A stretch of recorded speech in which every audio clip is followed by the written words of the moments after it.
আমরা মনে করি 5ই আগস্ট বাংলাদেশের জনগণ আওয়ামী লীগের বিরুদ্ধে রায় দিয়ে দিয়েছে। বাংলাদেশে আর আওয়ামী লীগের রাজনীতি, এই ফ্যাসিস্ট রাজনীতির আর কোনো জায়গা হবে না, হবে না, হবে না।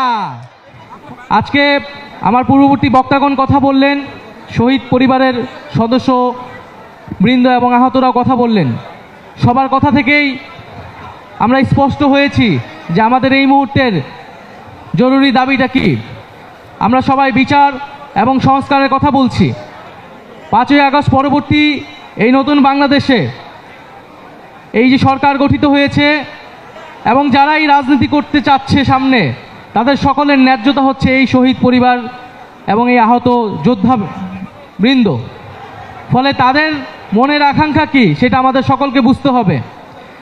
আজকে দেশে শত শত মামলা হয়েছে, এই শহীদ পরিবারের সদস্যবৃন্দগুলো মামলা করেছে, শেখ হাসিনা এবং আওয়ামী লীগের খুনিদেরকে আসামি করে মামলা করা হয়েছে।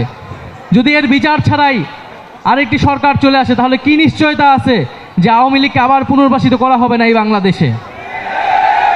ফলে অবশ্যই বাংলাদেশের রাজনৈতিক দলগুলোকে, সরকারকে পরিষ্কার করতে হবে আওয়ামী লীগের ফয়সালা কি হবে।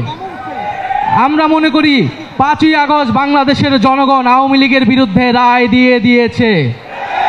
বাংলাদেশে আর আওয়ামী লীগের রাজনীতি, এই ফ্যাসিস্ট রাজনীতির আর কোনো জায়গা হবে না, হবে না, হবে না।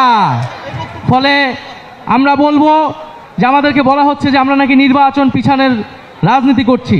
খুব পরিষ্কারভাবেই বলতে চাই, পাল্টা কথা আপনাদেরকে বলতে চাই যে আপনারা বিচার ও সংস্কার পিছানোর রাজনীতি করবেন না। বিচার ও সংস্কারের প্রতি ঐক্যমত পোষণ করুন। নির্বাচন আমরা আপনাদেরকে করে দিতে সহায়তা করব। ফলে সরকারকে বলবো দ্রুত বিচার ও সংস্কারের রোডম্যাপ ঘোষণা করতে হবে।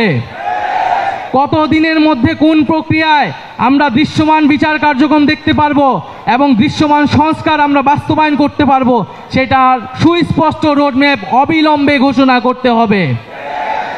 এবং আমি বলবো যে এই বাংলাদেশে আমাদের প্রধান উপদেষ্টা ডক্টর